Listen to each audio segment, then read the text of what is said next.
Welcome to the Adfa Tech Venture podcast. And today we have the privilege of hosting a visionary entrepreneur and seasoned leader in the tech industry, Mr. Shashank Tiwari. With a great track record that speaks a volume, Shashank's journey has seen the contributing and significantly to renowned companies like Nutanix, Elementum, Medallia, and Rocks.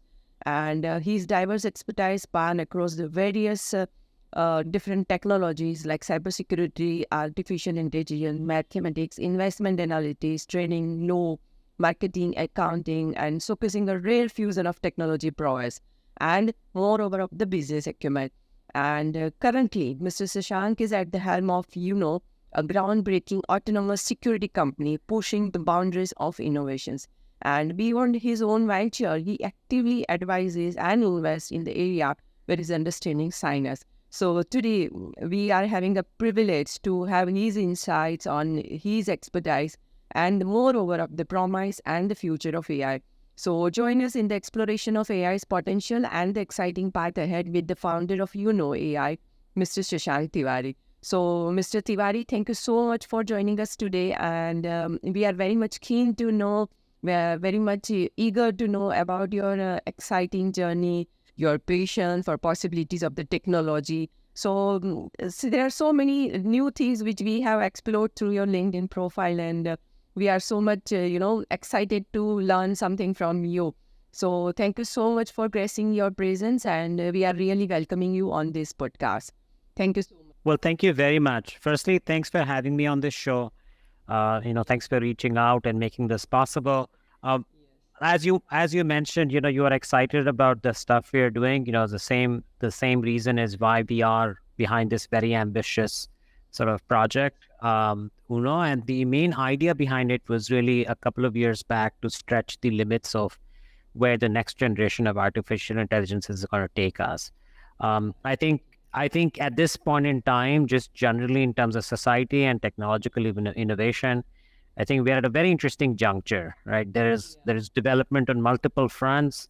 Digitization is at a very rapid pace. We've all seen the benefits of, the rapid adoption of the internet, mobile, and then, SaaS over the last multiple years and cloud. And that is what has brought us here, right? Where we stand today in the beginning of 2024. There has also been a ton of evolution in the areas of machine learning and artificial intelligence and analytics. But I just feel like I think this is the beginning of the next era. So the next 5, 10, 20 years would really take us to the closer to the future, or closer to the future that we have all been thinking we are going to go to. So yes, indeed, there is a lot of very exciting technology, lots of, thrill in this, lots of unknowns, and lots of things to explore.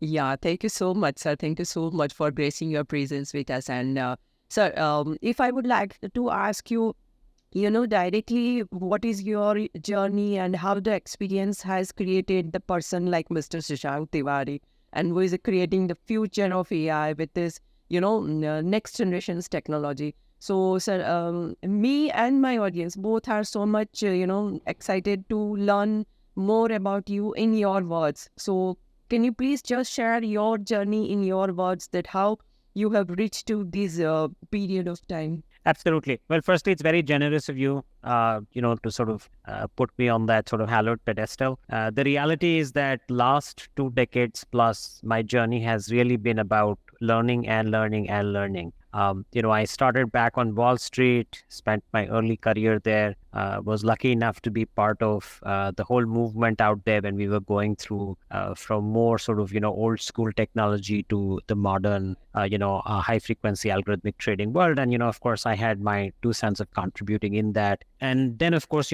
post that, I've had multiple interesting experiences across different startups. And many of these startups were category defining companies.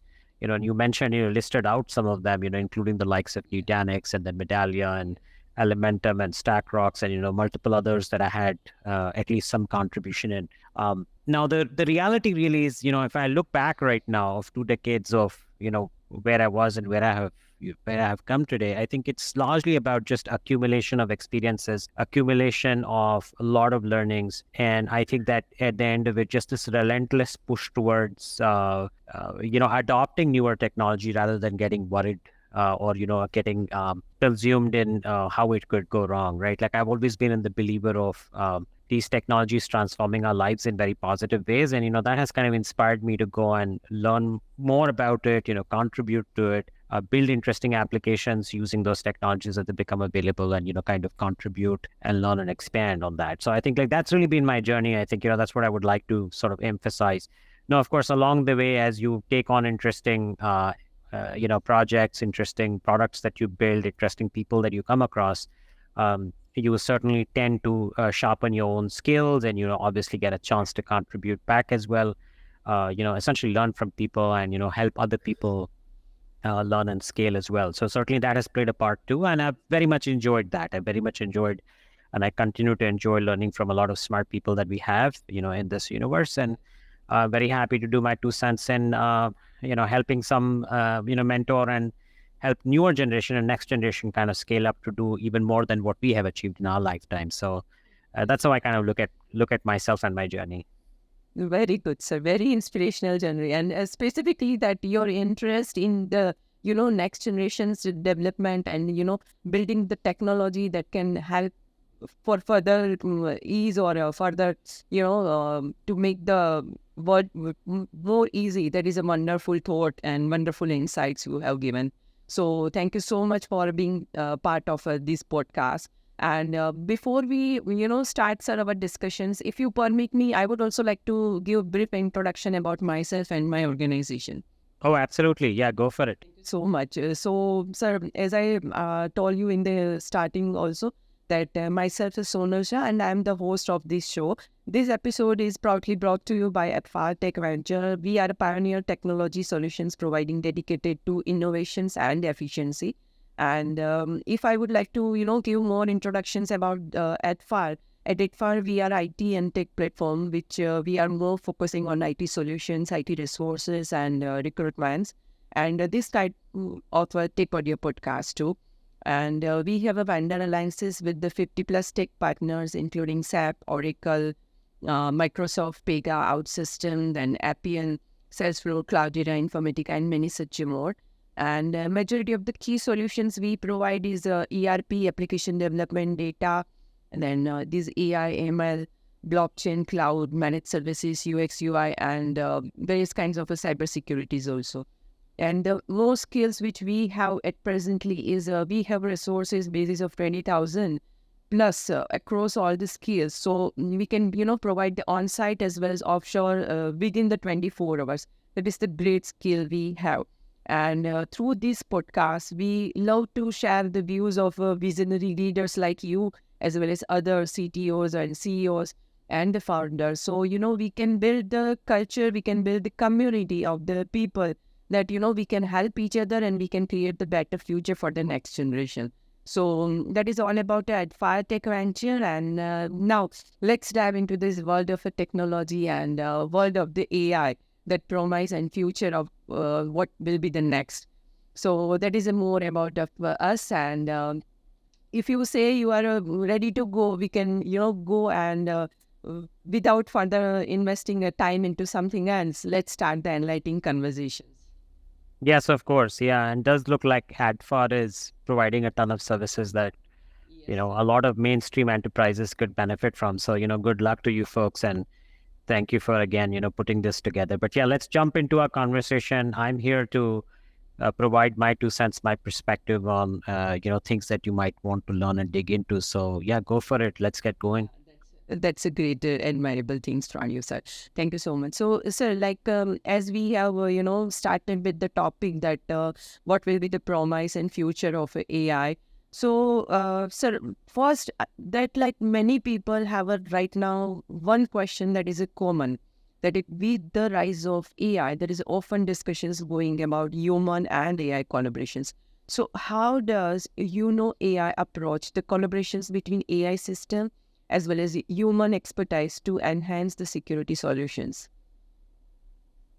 Yeah, it's a great question. And I think that, unfortunately, the rise of AI has also instilled fear among a number of people because, they have sort of viewing it more from a standpoint of AI possibly coming and taking their jobs and, making them redundant. And that's a genuine fear, of course, right? But the reality is that for the foreseeable future, and when I say foreseeable, I would say the next 3, 5, maybe even 10 years, the shape and form that AI is going to take is going to be more of a force multiplier, right? It's going to be more of an augmentation tool. In fact, what we will end up seeing is that it will help bridge the skill gap, and the newbies and people who are still early in their career or still learning and sort of working towards becoming an expert would perhaps have accelerated transitions onto that mode of becoming an expert thanks to AI. AI will kind of sit right by their side, will provide them the pertinent information, will help them make decisions, will help them understand topics and subjects with a lot more confidence. So I think, like, overall, if you start thinking about it, it will really work as a powerful booster, as a force multiplier, right? So that's where I personally believe, and I'm very convinced that that's where AI is going to be. Now, what shape, form, size would it take? It's tough to predict everything that's going to come through over the next multiple years. But what we certainly see is that there are certain areas where it is already beginning to have its mark. Like, for example, the area that we are focused in on, within the realm of UNO.ai is very much in the world of cybersecurity, where, of course, cybersecurity analysts and architects and researchers are nonstop, fighting with the fact that they have too much to do and they have too little time, and oftentimes they suffer from not necessarily having expertise in everything else that they need to do the job well. So this really end up becoming a force multiplier, and acting as a booster for them. And there's also much conversation in similar lines in domains like law, or domains like accounting, or even healthcare services. Certainly, there's also a big aspect of the modern generation AI having fluency, ability to write, ability to process language, and therefore we also see a huge amount of impact in marketing and copy editing and generating content and what have you, right? So in all these disciplines, though, I think the key theme is really the fact that humans will benefit from it. Humans would be able to do more with less, and they would be able to accelerate their journey towards becoming an expert, right? So there's really nothing to fear. I would, in fact, encourage everyone to embrace AI and, go ahead and learn it and, use it to your advantage. So that's how I kind of look at AI and humans at this point in time. And that's a very collaborative and intriguing. So emphasis on the, specific approaches and collaborative efforts are, highlights the synergistic relationships to enhancing this security solution. So it's a wonderful approach, sir. So, sir, like as you had said, AI is, going to public through this, AI and all. So, as per your views, AI can be complex topic for general public, or it will be the, as in common. So what is your approach for that? Or how does, if we consider, I contributing to educating and raising awareness, right? So particularly in contents of security, what role do you see the public understanding and shaping the future of AI? Yeah, absolutely. So I think there are two parts to this sort of question that you're posing. One is, of course, what would we do as a company and how we could contribute towards educating the masses. And then, of course, broadly, how AI could be easily adopted and, more people could access it and take advantage of it. Let me address the second one first very quickly, and then I can speak a little bit more to how we look at it within our realm of UNO.ai. I think, broadly speaking, one of the best things that have happened is really the emergence of ChatGPT. So about a couple of years back, November of 2022, I believe, if I have my dates right, is when ChatGPT came about. So that's a little over a year ago. And within a year, it caught everyone's fancy. Everybody around the world was getting excited about it, was trying to take advantage of it, play with it, and see what it could do. The reason that was happening, I think, was largely from the fact that the interface and the way you could access that powerful AI system was very easy, right? It was not something that needed a lot of training or needed a lot of prior information or needed a whole lot of, a certain specific kind of a user experience. It was very simple. It was conversational. It was chat, right? And we are all familiar with how to interact with chatbots and, how to kind of use such interfaces. So I think that by itself made things very accessible, right? And the benefits of that, of course, are, self-evident, right? We've seen people getting excited about AI. So why I brought that example up is that I do feel that now and going forward, you're going to see a lot of creators of AI make user experience easier and easier, right? Like people won't have to really go learn something special or do something out of the ordinary to take advantage of AI. It will just be baked into everything we do in our daily lives slowly and steadily. So I think it will become more and more approachable and more people would be able to take advantage of AI systems. So that's certainly happening. Now, in terms of our own story at UNO AI, and of course, we are very focused on cybersecurity, and we want to make sure we take AI and its brilliant features to the advantage of all the cybersecurity professionals. Our goal is similar, right? Like as much as we talk about deep tech and deep learning and complex things like large language models and knowledge graphs and what have you, I think we equally on the same breath talk about easy and good and accessible user interfaces, user experiences.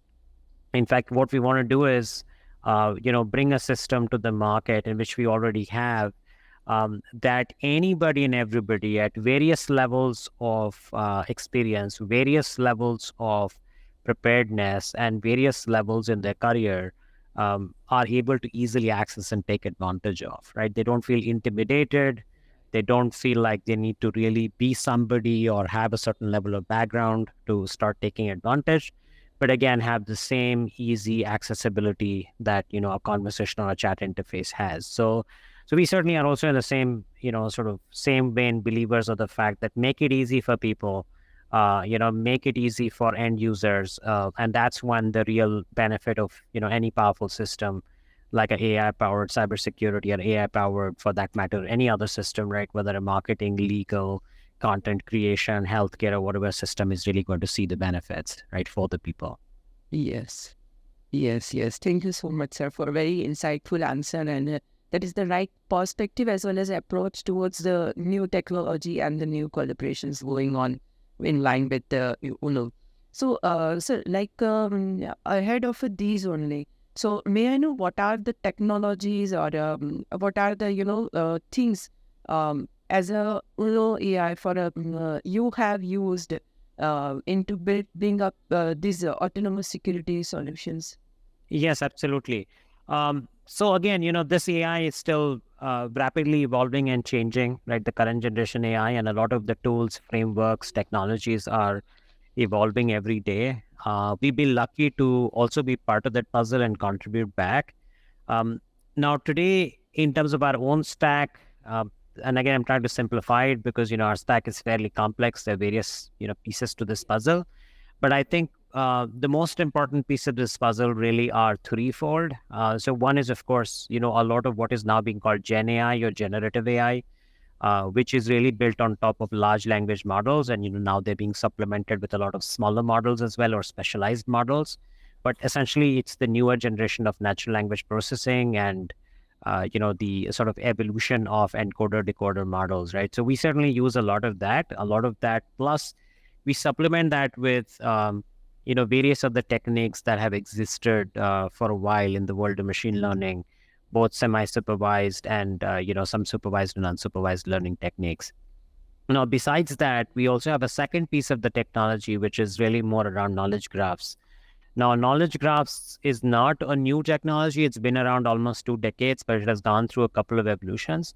And the modern generation of knowledge graphs is where the power of relationships among entities and just kind of modeling our data in this new format becomes interesting when you combine that with large language models. And in our case, what we've also done is we built what we call a knowledge graph time machine, which essentially lets you sort of go back and forth in time and reason through it. So that's the kind of second bunch of technology.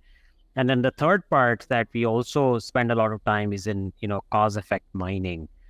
So all of these are really, sort of emerging out of deep learning, graph neural networks, large language models, and, a whole bunch of other ML and AI techniques. So a lot of the core is that, like that's the sort of world that we live in.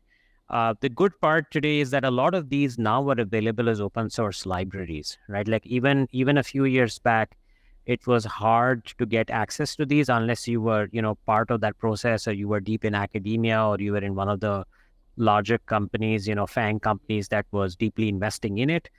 For a lot of companies that were much smaller, access to this kind of frameworks, access to this kind of data, and access to this kind of computing environment was very limited.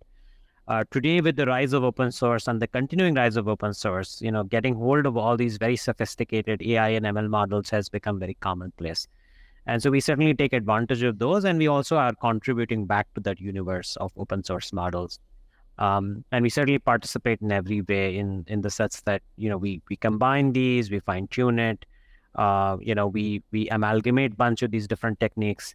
And again, like I mentioned, I think a lot of what we are doing is leading edge, cutting edge today. But, even if we had the same conversation 6 months out or a year out, it would look very different because the technology stack is evolving at a very rapid pace today. Exactly. So thank you so much, sir, for providing us a detailed, look into these current technologies that you are using, and that is a very much informative for us to, have a look around what are the things going on. So, like in line with these only, if I would like to ask you that, the main skills, like as a person, I know about you from yourselves, from your bios and whatever this knowledge you have, expertise you have. But how about the team? How do you manage the team's skill development as well as your own development? And how do you stay abreast with the technological changes and trends? Or what is your, the things that can makes you that much experts in your trade? Yeah, absolutely. I think that's a good point. And as I mentioned, the field is evolving very rapidly. So obviously you will have to continuously kind of, stay abreast with it and keep yourself up to date. So we are lucky at least UNO to have an incredibly smart team. I mean, there are team members who are coming out of driverless car technology. They have worked in things like autonomous driving at Google. There are people who've worked on, some of this as a part of their research. They've worked on language models. They've worked on linguistics. The people who are deep computer scientists, people working in large distributed systems. So, we've been lucky to kind of put together this really superstar team in Silicon Valley. But I do feel that I think that this kind of knowledge is no more restricted to one area or one part of the world. With the rise of open source and the rise of the internet sort of being the great equalizer, I do see that, smart engineers, smart computer science engineers, smart machine learning engineers, people with, desire to learn more about, linguistics, natural language, sort of understand sort of human intelligence and how modern systems can take inspiration from it and can be modeled. All these different sets of people are doing incredible work in the areas of AI.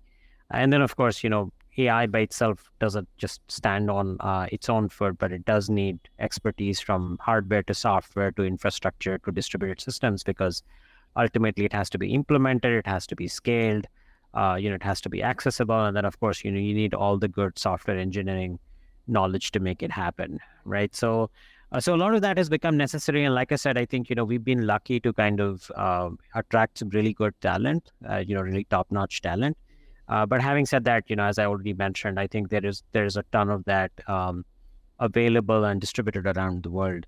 I would like to mention that, I think places and countries, for example, even a big cohort like India, which certainly produces a whole lot of software engineers in this universe, we are likely to see a lot of talent emerge from it, because there's definitely a lot of good talent with foundational computer science.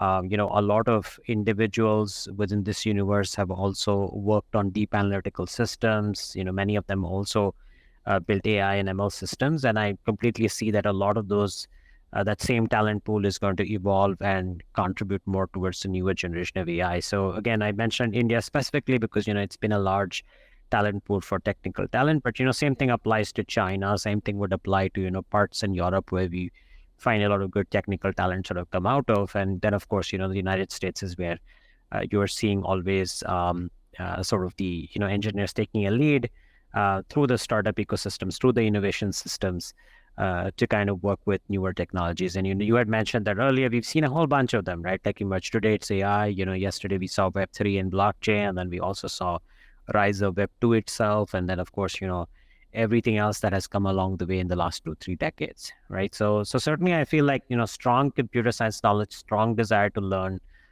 is going to be foundational. And then of course, all these other things will add to it. Thank you so much, sir, for clarifying these specific needs also, as well as the dynamic nature of this industry. You won't believe, sir. Just I'm not taking a proud on myself, but do you think I'm from the same background? You think like you're the same like computer science background? Is that what you're asking? Not only science background or computer science Yeah, background, but I myself had done microbiology. I see. And now I'm working with this technology and different kinds of, the things which makes the people like easy with softwares and IT solutions. So that is how, as you had approached that, the nature of this computer science or nature of this industry, specifically technology, it's evolving. It's like, the bone. So wherever you need, wherever you do, wherever you check any industry, there is a need for these people. Absolutely, absolutely. And yeah, didn't mean to interject there, but I think you made a good point there, Sonal. You come with a microbiology background, and I think like that's the beauty of modern science and modern computer science, including AI, is that it does attract the people from many different sorts of training, right? Like people come to this universe from pure sciences, they come with mathematical training, they come with computer science, they come with other types of engineering training, but they also come from completely different disciplines. We have definitely come across folks with philosophy and psychology and, a bunch of the other language centric backgrounds, other pure sciences backgrounds like your own, like microbiology. And I think that's the beauty, right? The interdisciplinary nature and the various sort of inputs that come into the play is what is making this entire, sort of application space also a lot more attractive, a lot more interesting. Not more attractive. Exactly, sir. And the atmosphere and the work environment within this industry are also so much comparatively higher than the other industries. So that is what attracts the people. That the main, beauty of this industry. That is what I feel. Indeed, indeed. No, absolutely. Absolutely. It's a growth area, right? You learn, you contribute. Mhm. Yes. So, sir, without giving away any confidential details, can you provide clues into the next big project or the directions that UNO.ai is heading in terms of technology? Oh, sure thing. Yeah, we'd be happy to share like some high level bits. So, we have built a very powerful co-pilot technology. In fact, we were the first to build cybersecurity co-pilot. Now, of course, that concept has become more broad and being talked about. Our notion is to continue to sort of add more capability to that co-pilot technology, which essentially, in other words, very simple words, means that the machine will end up doing a lot of the decision making, a lot of the intelligent work that otherwise we leave it for the humans to accomplish, right? So you will start seeing a lot more of that happen, making the life of a cybersecurity analyst and the entire cyber defense team more productive, more efficient, and less being embroiled in a lot of tedious and cumbersome tasks. So that we'll continue to build. We'll continue to sort of bring out a bunch of newer features. Our ultimate goal is to move towards a sort of a sentient machine or a true intelligent machine. And that would essentially look closer to like autonomous driving, like a complete autopilot solution. It's going to take some time. There's still a lot of work to be done, but that's the direction we are headed in. So you will keep seeing a lot of projects, a lot of announcements from our side that would ultimately lead up in that direction, and one day will provide for society a completely smart machine that would be able to defend on its own, right? The intelligent agent, if you may, or the intelligent cyberbot that is going to act and work like a extremely intelligent and smart and expert cyber analyst. So that's the direction that we are headed in. Wonderful efforts, sir, you have shared, and it really, making us very eager to know more about what the things are going on. And that is what the main aim of this podcast. So I'm just sharing that right approach and the right, reason to have these kind of a podcast. That is, we know what is actually going, and it leaves us eager for more. Every time when we are listening to the readers like you, it gives us very much excitement that what will be the next things. So that's a wonderful share, and we are very eager. Glad to hear. Yeah. Thank you. so much. So, looking ahead, sir, what do you envision as the most promising aspect of the future of AI, particularly in the context of autonomous security or UNO AI's mission? Yeah, there's lots going to happen. It kind of stems from what I was just talking about. Like, we're going to see machine and AI systems do more and more of what humans do today, or humans with a lot of expertise do today. I think it will start by becoming more of a productivity tool. Essentially will offload and start supplementing and start doing things that humans find very cumbersome, tedious, difficult, time consuming to do. So like those parts would start coming in first. If you start looking at the modern generation of generative AI, there's also an aspect of fluency in the sense that it can communicate in a nice, clean, intelligible manner. It's very expressive. It can generate things for you. For example, it can write a whole report for you.